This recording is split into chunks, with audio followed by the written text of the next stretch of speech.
I started my career with a magazine called Wine Country Living. I was the editor-in-chief of Wine Enthusiast for many years. I am now associated with James Suckling. Can you talk a little bit about the state of wine travel? Where are we at today? Even within California, if you think you know Napa and Sonoma, guess what? A lot has changed. I also just think that a lot of the wine regions have stepped up their own game. What better direct and visceral connection to a culture than the wine and the food? There's not many other products where in one event or one evening, you could literally taste the world. Can you tell us a little bit about an aha region that just totally shocked you in your travels that you either enjoyed more than you expected? But blind ranking, I'm gonna give you 5 types of wine trips. But there's Okay. 5 total. You have to rank 1 through 5 without knowing the list. Oh, This is tough.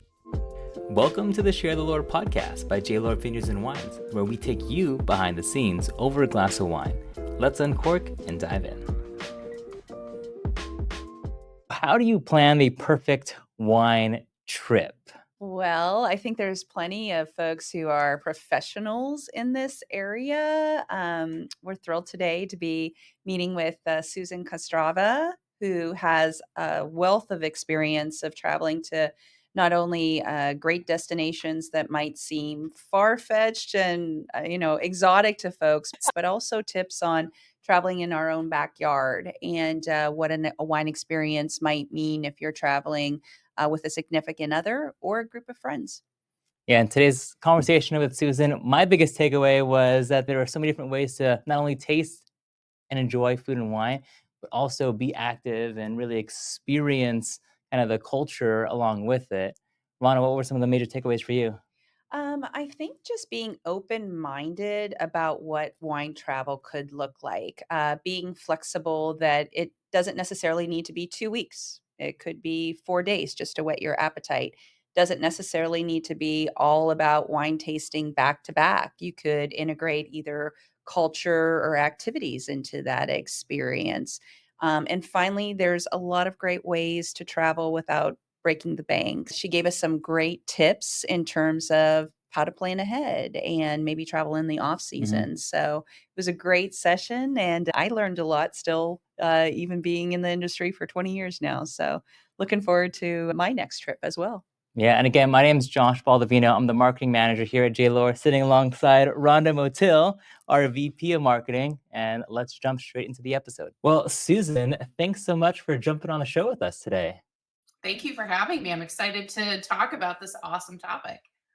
Yeah, well, obviously, wine travel, everything about wine and wine experiences are really interesting, both for the consumer and trade. And I know that you have an extensive resume. So, Susan, for the viewers who may not know who you are, who is Susan Kostrava, and what makes you so amazing?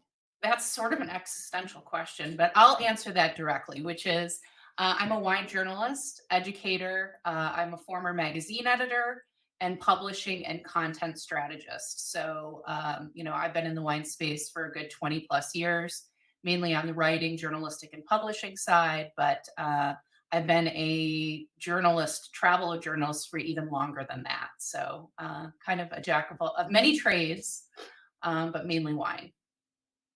I love it. And then I know that there's a number of publications you've been associated with. Would you care to name drop any of those at all?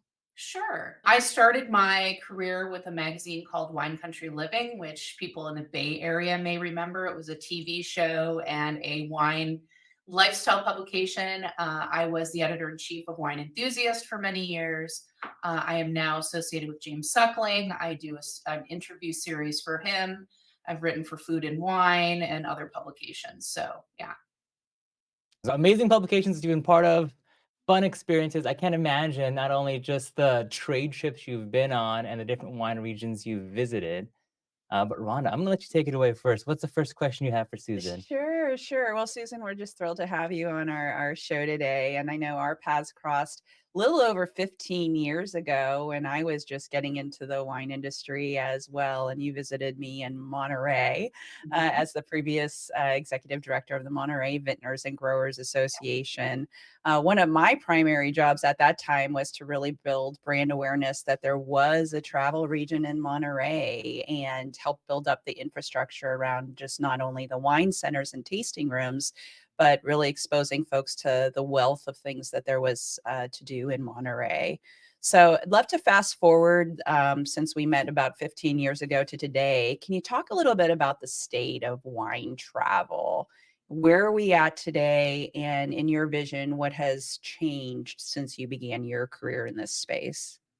Well, we're in a really fast growing period of wine travel. I mean, I think the estimate right now is the tourism wine tourism market size right now is about $46 billion this year in 2023. It's expected to grow another something like 13% between now and 2030. I mean, it's considered one of the fastest growing segments of specialty travel in, the larger travel sphere. So there's no question that the travel industry is taking notice of this. Obviously, on the wine side, we know we've all, Rhonda, we just talked about 15 years ago meeting in Monterey. We've known for a long time that there's an amazing kind of lens through which you can travel if you're interested in wine. But it's really gained momentum, and I think it's for a lot of reasons. And even honestly, even with COVID, which slowed a lot of things down, it's still growing, this particular segment. So, I think a big part of it is people travel more than they used to. They're more widely traveled, and they may have already seen sort of had the general experiences in some of these regions, and they want something different. So it's almost like the 2.0 version of traveling now. People have kind of been to these places. Maybe they've done the regular tourists, sort of stops. Now they want to go back in some cases and sort of drill down into something special, or they want to pursue places that are really have this rich culture of wine and food. So, I think that's a big part of it. I also just think that a lot of the wine regions have stepped up their own game and what they can offer, and the experiences connected to wine that they can offer, even beyond a tasting room experience. So it's a combination of the demand being there, people being more sophisticated in their travel, and then on the flip side, the regions, I think, just being smarter and more strategic about, how can we connect other experiences and make it really interesting for people to come here. So that whole thing is creating a demand that just seems to continue to grow every year. Can I ask a silly follow-up question? So you're talking about specialty travel. Mhm. Just for the consumer who may not know, what would you consider a wine trip? I mean, I would consider a wine trip something where either your focus is experiences interacting with wine. So it could be a couple of things. One could be, look, I want to go to a great city and I'm a huge wine lover and I want to make sure that my restaurant experiences include, restaurants that have great wine lists or an interesting wine list, that type of thing. Um, Wine travel can also mean something broader, which is I want to go to a wine region. I want to visit wineries. I'd love to meet the winemakers.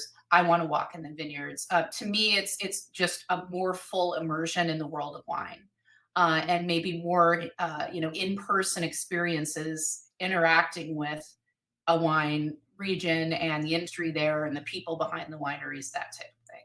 So it can be everything from something very minor. Again, I just want to go to a couple of great restaurants in this area that I know have great wine lists, all the way to I want to stay on the property of a winery.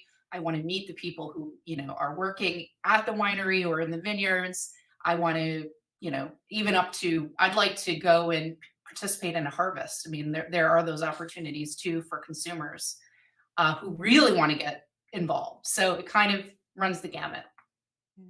That's a great answer. I think for me, my first wine trip could also be classified as my honeymoon. Oh, Yeah. Yeah.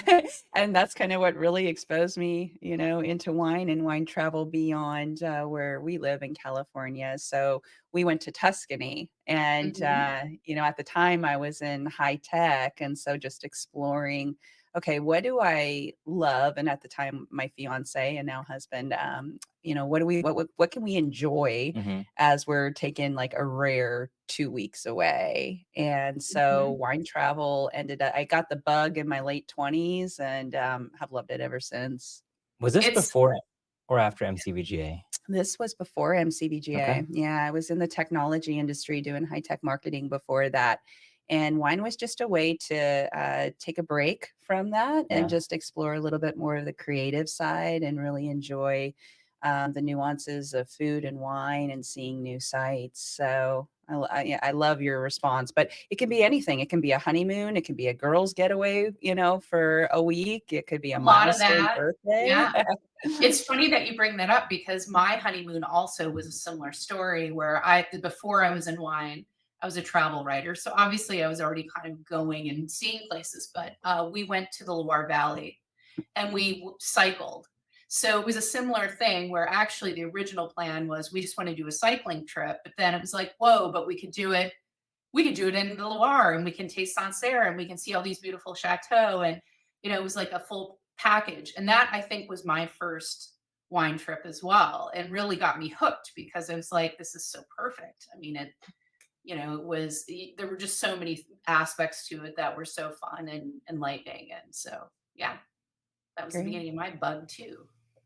I mean, food and wine is so integrated into so many different cultures. So it's especially if you're visiting Europe, especially with all Yeah. tradition, it is very hard to go somewhere without also having the wine pairing along with it.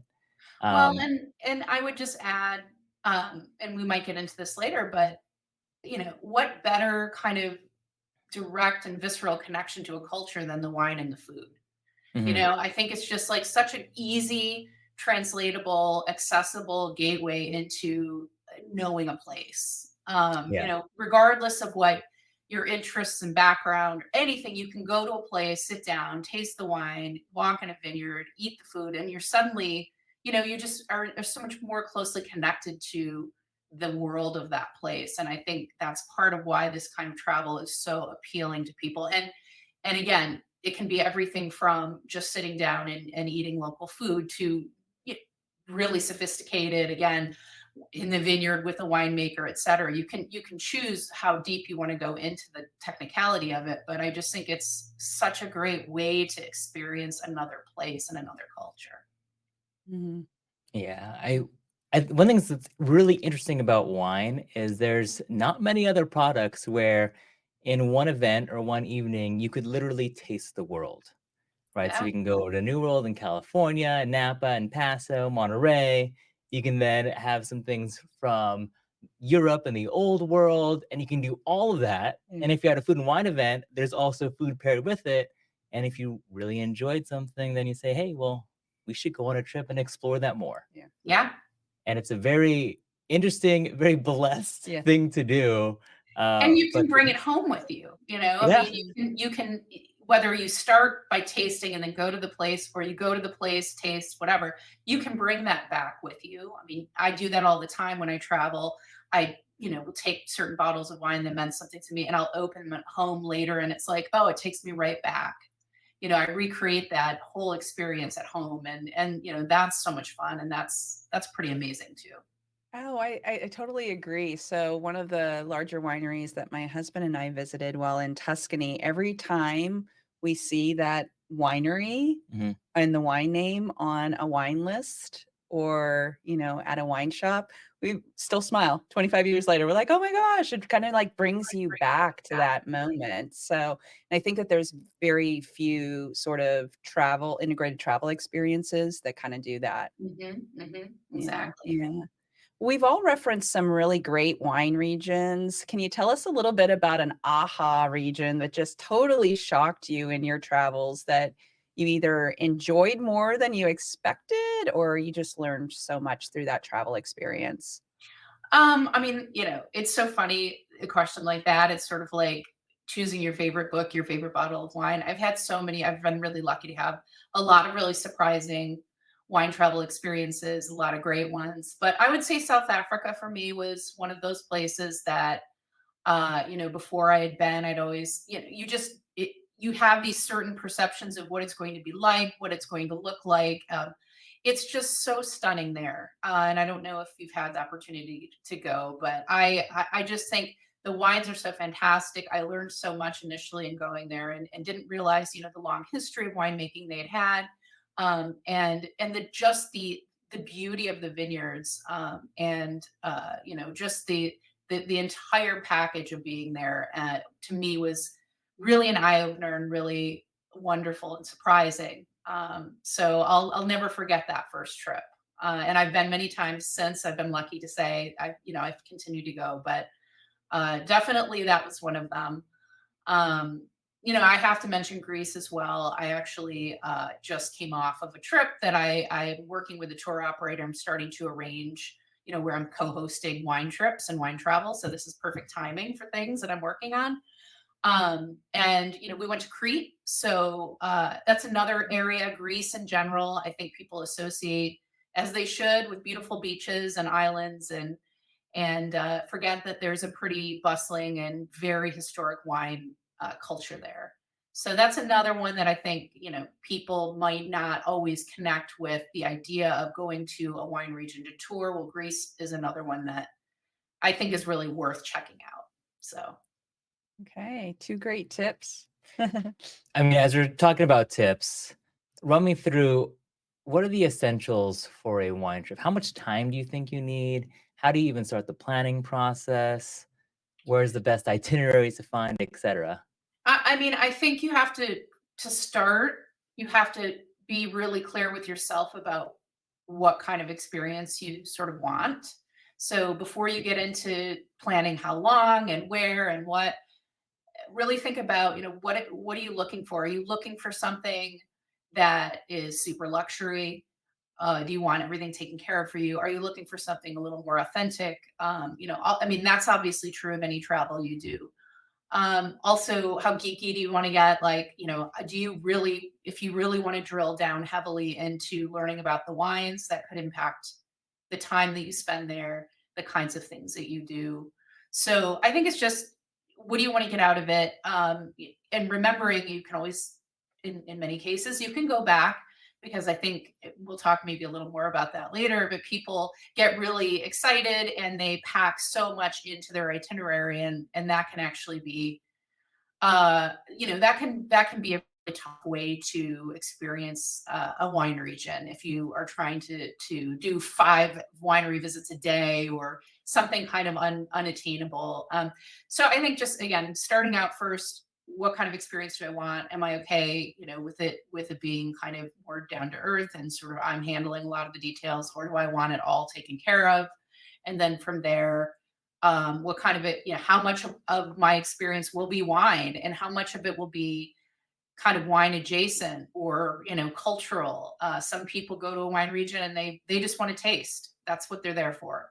Others will say, well, you know what, I'd like to visit a winery, but I'd also like to see the area. I'd like to do maybe a city tour, or I'd like to do a cooking class, or I'd like to get on horseback and see some of the area. So I think just kind of make a checklist for yourself. Like, this is what I know I would like to do in this area. And then, from there you can kind of fill it in and start to look into other options. And then obviously you have the option of going with a tour operator who specializes in this, or you can plan it yourself. I mean, a lot of these things you can put together on your own, depending on your budget and, again, your inclination.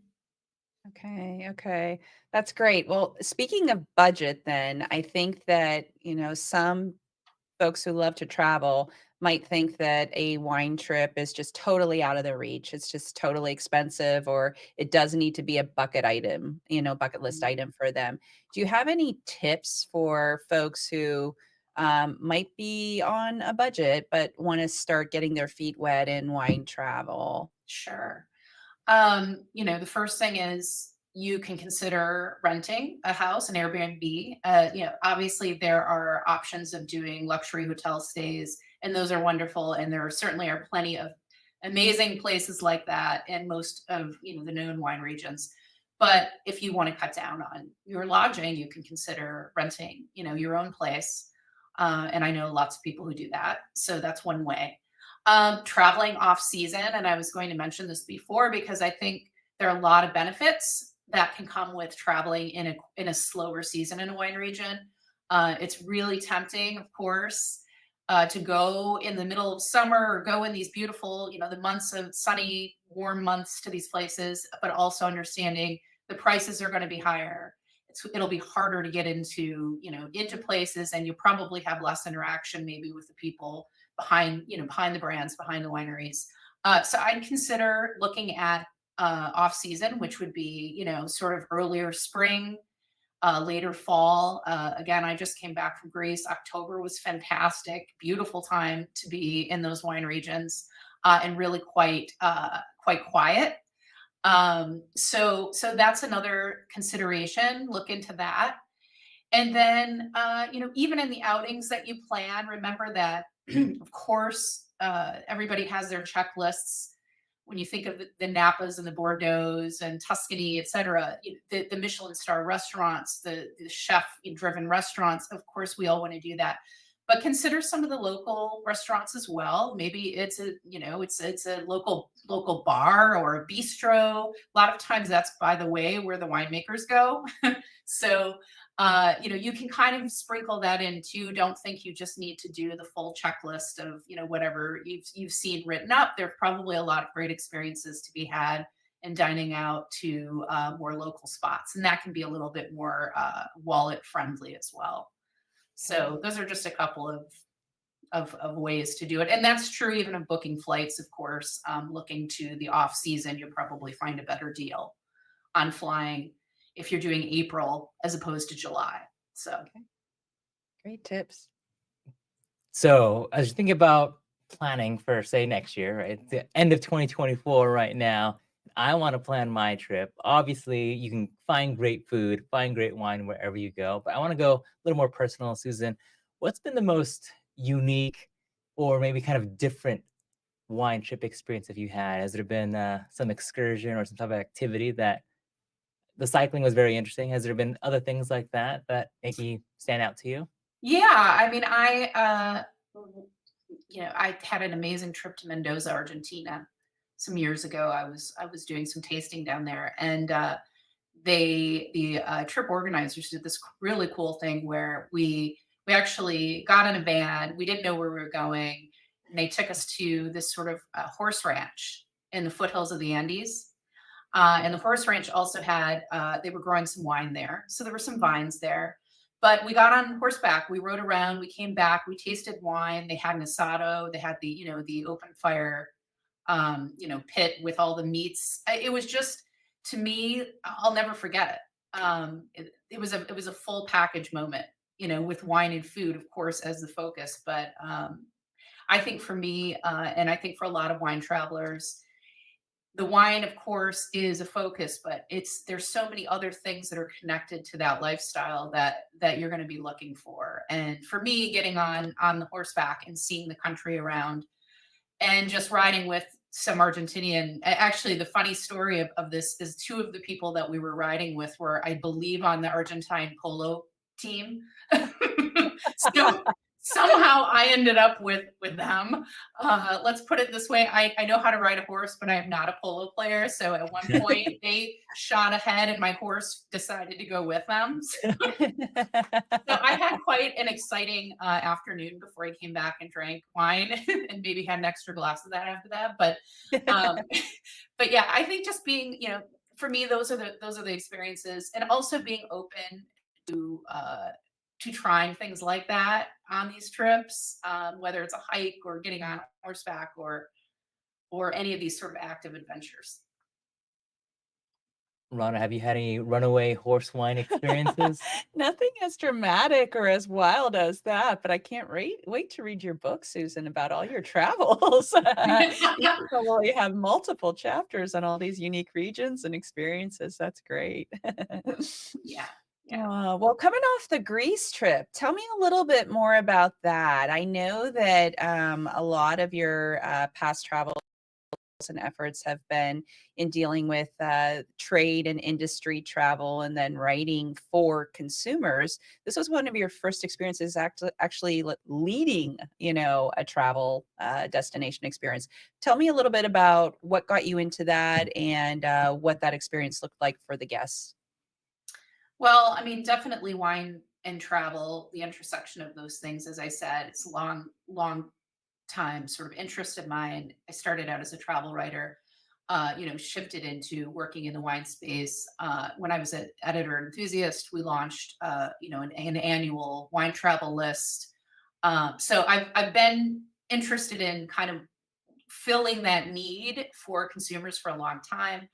But yeah, this for me actually going, I've been on the other side, as you said, for me actually going and helping to run tours for consumers, it just came through mutual contacts. I was connected to a tour operator. They're called Gunnel Innovation. They're great.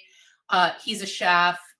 He's more a culinary person, and they were looking for a wine, more of a wine sort of element. So we started working together on Greece. And it's really eye opening. I always say, from the trade side, it's really important for us to get out in the world and actually see what's happening. It's easy to sit behind our desks or read or intellectualize things. Well, you need to get out and see how people are interacting with wine, and that's what I did. It was really really fun and insightful to be traveling along with really wine interested consumers in this new place. And there were some insights. I mean, what I found, not that I didn't know this before, but it really drove home the idea that we need to put wine into context for people. So it's not just giving them a wine to taste and telling them about the vineyard. It's also, okay, now what do I do with this wine? Can you compare it to something I might have had before? I got a lot of those questions. What food should I pair this with? And that was part of what we did on the tour. Is we took all the Greek, they were wines from Crete, and we paired them with very specific dishes, and then we talked very specifically about why we liked them together and how they could do that at home. And what's been really fun is watching the chats after the trip and watching all of these travelers recreate these experiences at home. Oh, I found the wine. Oh, I have the recipe. I'm doing that recipe we talked about. And you're right. This goes with this. And so it's to me, that was really gratifying and really fun to see that in real life action, and watching these aha moments too.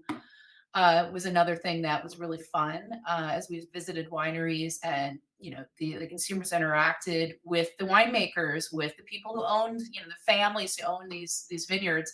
You could just see this sort of personal connection being created, and know that this was going to be a memory that they were going to take with them and carry back home. So it just solidified to me that going to the place where the wine is made, meeting the people, seeing the vineyard, all those things, that's part of what really connects people to wine. It goes beyond what's in the glass. There's no question. Great. I have a couple personal questions I want to get into as we talk about some of the wine experiences. But Ron, do you have anything other travel tips for any of the audience before I jump into those? Gosh, I mean, there's so many great wine regions now, and wine regions throughout the U.S., which I know most of our listeners are going to be from there. I would just recommend dabble a little bit in your own neighborhood, and I Mhm. think that's got what got me into wine travel again before I was in the wine industry. I mean, I had the good fortune of I had just moved to California, and it was in Central California, so I could go to Monterey, I could go to Santa Cruz, I could go to Napa, I could go to Sonoma, and I could be to all these places Yeah. within an hour and a half. But I think just seeing what you like, what type of experience that you like, that's really important. And most people can do Can it do it. within their own backyard or just one state away these days, which is a really I'm great way to trial it out. I'm really glad you brought that up, because there's I'm, of course, some of the places that I've mentioned are sort of far flung, but there's so many great regions in the U.S. I mean, even within California, if you think Napa and Sonoma, guess what? A lot has changed, and again, you could recreate sort of a new angle on those places.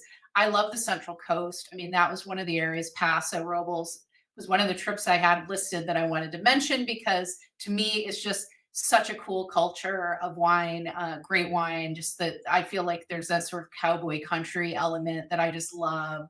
There are places like Virginia, New York, Michigan, again, Oregon, Washington. I mean, we are so lucky to have access to all of these amazing wine travel destinations in the US.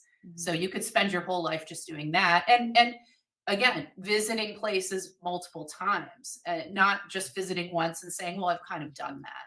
The whole point is you can go back and now say, all right, now I really want to focus on, maybe it is just visiting vineyards, or maybe it is just the food, or there's just always a reason to kind of revisit these areas. Yeah. So yeah, I agree with you. Yeah.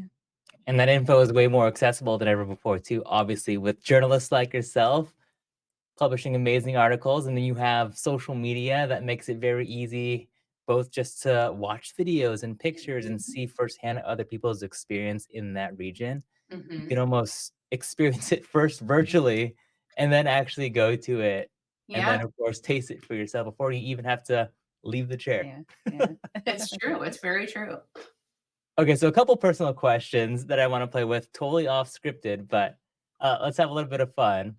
Since you were talking about mementos that you brought back with your travel, maybe, like, picking a favorite kid or something, but are there 3 bottles in your cellar, in your collection, off the top of your head of, "Man, like, that was a fun trip." Yeah, I mean, I did a trip last October to Mount Etna in Sicily, Okay. and brought some wines back from Furiato and Menino. They're two producers there. Uh, just again, and actually, I just opened one of the wines up 2 days ago, and just was thinking about God, the landscape up there, just how unique that terroir is. It just, it was just quite beautiful. Sicily in general is just fascinating to me. So, those are a couple of the bottles. Furiato was a Mhm. bubbly, and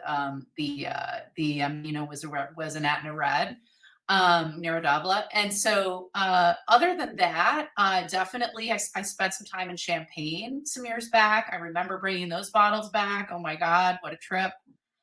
Visiting, all the great champagne houses, spending time, tasting those wines. So we brought a couple of bottles back, a really nice bottle of Bollinger and some Cristal. So no problems there. Well, you can share those with us next time too. Yeah, yeah, yeah. So I Perfect mean, next but time. yeah, I honestly think, for me, of course, bringing the wine back, and of course, these are really excellent wines I'm talking about. But a lot of times for me, what really matters are the people behind them. So Mm, again, just great winemakers, great, winery owners. A lot of times that's what kind of drives which bottles I bring back, because it's not always easy to stuff all the wine in your suitcase. And so a lot of times I find myself saying, what, these are all amazing wines, but I just loved meeting with this person. I love what she or he does.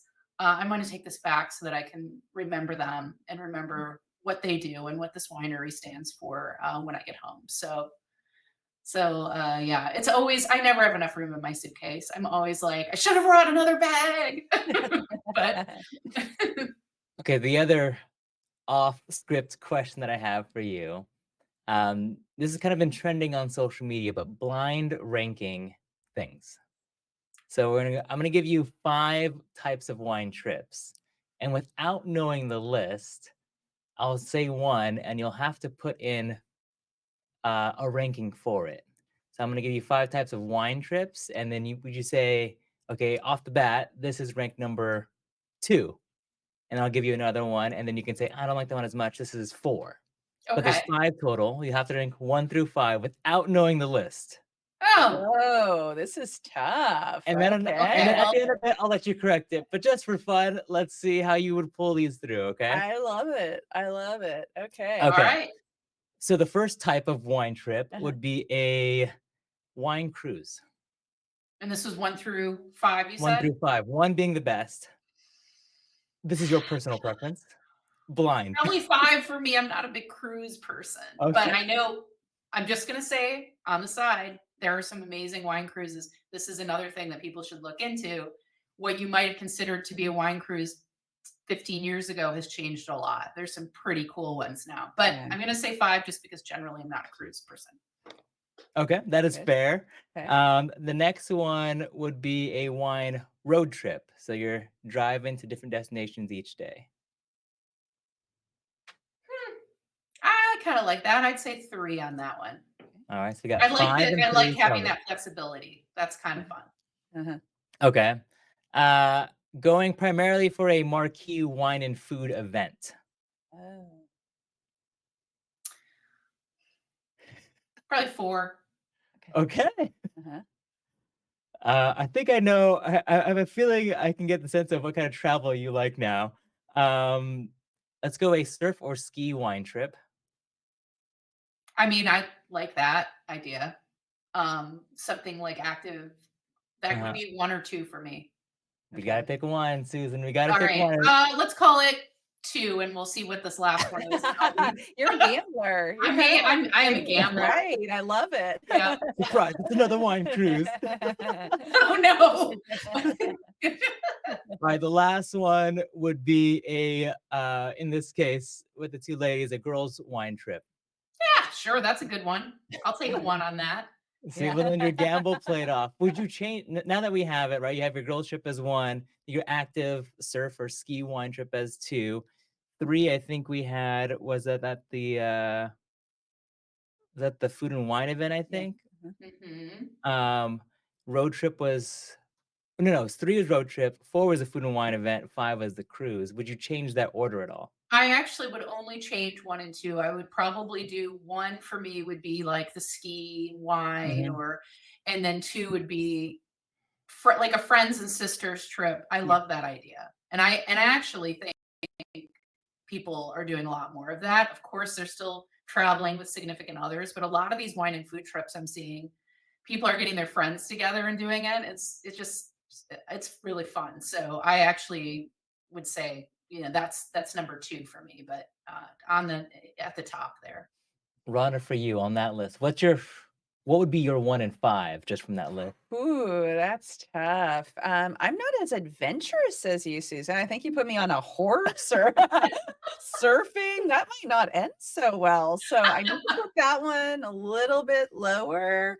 I do like the road trip idea, though. I like kind of having the flexibility of not necessarily being on my own, but just really doing a deep dive into those areas that I'm enjoying. Mhm, So that would definitely be one of the number ones, and then, I like the getaways with, like, friends and family and Mhm, really, just immersing with those I love into an experience that I love and combining the 2, and a lot of, my friends are experiencing, milestone birthdays right about now, and a wine trip is always in the conversation.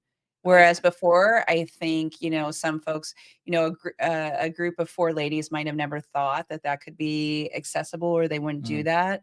I noticed that that is a significant change over Yeah. the past decade, to your point, Susan, and I still love a good trip, obviously, with my husband and look back fondly on our honeymoon, but I think that the options are opening of folks who travel together, couples are traveling Mhm. together in this type of experience, male friends are traveling Mhm, together, female friends. So it's this blending that is making wine travel more interesting than what it was, say, 15 years ago.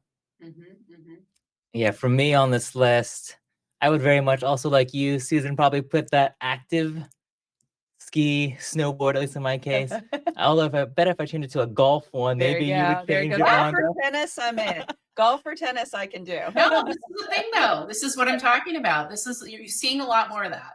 Yeah. People connecting all these things. Yep. Yeah. Mhm. Yeah, although I would put the road trip last Okay. because my wife would make me drive the Oh. entire time, and so for that There is reason, I the would rather do driving. a cruise. That's great, that's great. So, Susan, what's next for you? What have you got on the docket as you look ahead to 2025? What are your travel plans or, professional, personal plans? What's on tap? Yeah, so I do have some travel coming up. I'm actually going back to Sicily in December. So, I was talking about how much I love it there. I'm going back. I'll be exploring a little bit more, tasting a little more down there. I'm going to be in California and doing some speaking, public speaking in California in January. So I get to go back to. Used to live there. Used to live in Sonoma and Marin County. So always great to go back and see everyone there. And then definitely know for sure that I'm going to be doing some more of these wine travel trips. And I'm still sort of locking in some of the dates and places, but I would say if you're interested in knowing more and possibly traveling on one of these, just follow me on Instagram at Sus Kostrava. I don't know if we want to spell that out or how we want to do that, but So yeah, and that's probably going to be some Italy and France. So I think it's going to be a traveling year, which I have no problem with whatsoever. Yeah, that sounds grand. That sounds awesome. Well, when you're in California, I know you know that we have 2 wine centers here in California for J. Lore.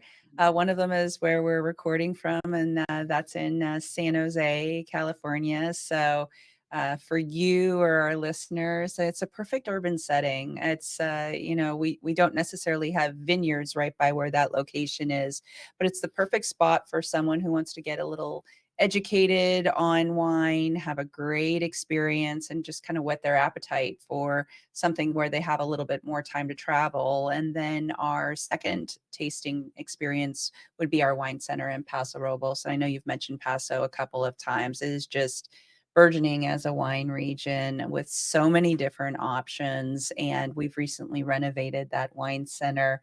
A beautiful terrace overlooking the vineyards, great outside veranda, and then a great experience inside where folks can come in and really engage with our tasting professionals. So you're invited to stop by when you're Love in to. our area in California in January. You'll be hearing from me for sure. Great. And the last thing I'll add on this episode is, of course, if you want to join Susan on any of her travels or even just follow along with her, I will leave her Instagram and website linked down below. So I'll make that easy for everyone where everyone is listening. And then, of course, if you enjoyed this episode, please make sure to like or subscribe or follow, whether you're on YouTube, Apple, Spotify, all of that good stuff. And then, of course, if you are planning to travel next year, you're definitely going to want to share this with your significant other, your friends, whoever you're going with, as some ideas to get things started for next year's travel plans. But Susan, I appreciate you jumping on with us. Thanks. It was so much fun to talk to you, and thanks for having me. All right, everyone. And we will see you all on the next episode. Take Bye, care. guys.